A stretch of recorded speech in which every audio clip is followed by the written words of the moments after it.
Hallo, in diesem Video erfahren Sie, was in dem GoPro Auslöser enthalten ist und wie Sie die verschiedenen Teile richtig handhaben. Wie Sie sehen, beinhaltet der Koffer die GoPro-Tasche und einen Beutel. In dem Beutel finden Sie die Akkus in der Ladestation und das dazugehörige Ladekabel. Um die Akkus aufzuladen, stecken Sie diese in die Ladestation. Dann verbinden Sie die Ladestation via des USB-C-Ports mit dem USB-Port Ihres Laptops. Wenn Sie alles richtig gemacht haben, leuchtet die jeweilige LED-Anzeige vor den Akkus kontinuierlich. Nun kommen wir zur GoPro-Tasche. In ihr befindet sich die Kamera selbst und wichtiges Zubehör. Die einzelnen Funktionen werden im Folgenden erläutert.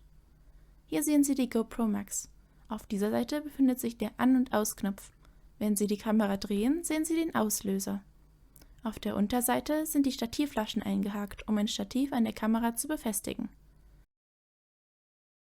Das ist das Speicherkartenfach. Das Ausleihset beinhaltet eine microSD, die Sie in das Speicherkartenfach einsetzen können. Nehmen Sie hierzu vorsichtig die Speicherkarte aus dem SD-Kartenadapter heraus. Um das Speicherkartenfach zu öffnen, ziehen Sie erst den Riegel, dann die gesamte Klappe nach unten. Nun klappen Sie die Klappe nach oben. Hier sehen Sie sowohl das Fach für den Akku als auch für die SD-Karte. Diese halten Sie mit den Kontaktstellen vom Bildschirm weg in das kleine Fach an der Seite und schieben Sie achtsam hinein, bis es kurz klickt. Nun setzen Sie den aufgeladenen Akku in das große Fach daneben. Achten Sie darauf, dass der Ziehzipfel von der Klappe wegzeigt.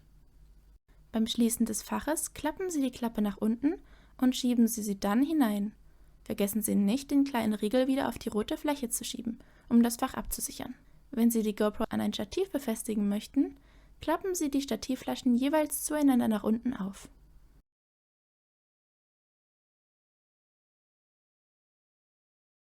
Um die GoPro unterwegs aufzuladen, finden Sie einen USB-C-Port direkt über dem Akku. Wir empfehlen die Nutzung der Ladestation, da die Akkus dort schneller aufladen. Sollten Sie das Ladekabel nicht brauchen, bündeln Sie es einfach wieder zusammen und fixieren Sie es mit dem Plastikfaden. Der Linsenstift wird benutzt, um die GoPro zu säubern. Auf der einen Seite finden Sie die Reinigungsspitze. Wenn Sie den Regler des Stiftes nach oben schieben, fährt der Reinigungspinsel aus. Mit dem Pinsel entfernen Sie groben Staub und Schmutz von der Oberseite der Kamera, des Bildschirms und der Mikrofone. Mit der Spitze säubern Sie vorsichtig die Linsen von Flecken oder hartnäckigem Schmutz in kreisenden Bewegungen. In dem Paket finden Sie außerdem einen Kartenleser. Stecken Sie den Speicherkartenadapter mit der microSD einfach in das passende Fach an der Seite des Kartenlesers. Diesen können Sie dann via USB-Anschluss mit einem Computer verbinden. Bevor Sie den SD-Kartenadapter von Ihrem Gerät trennen, muss er ausgeworfen werden.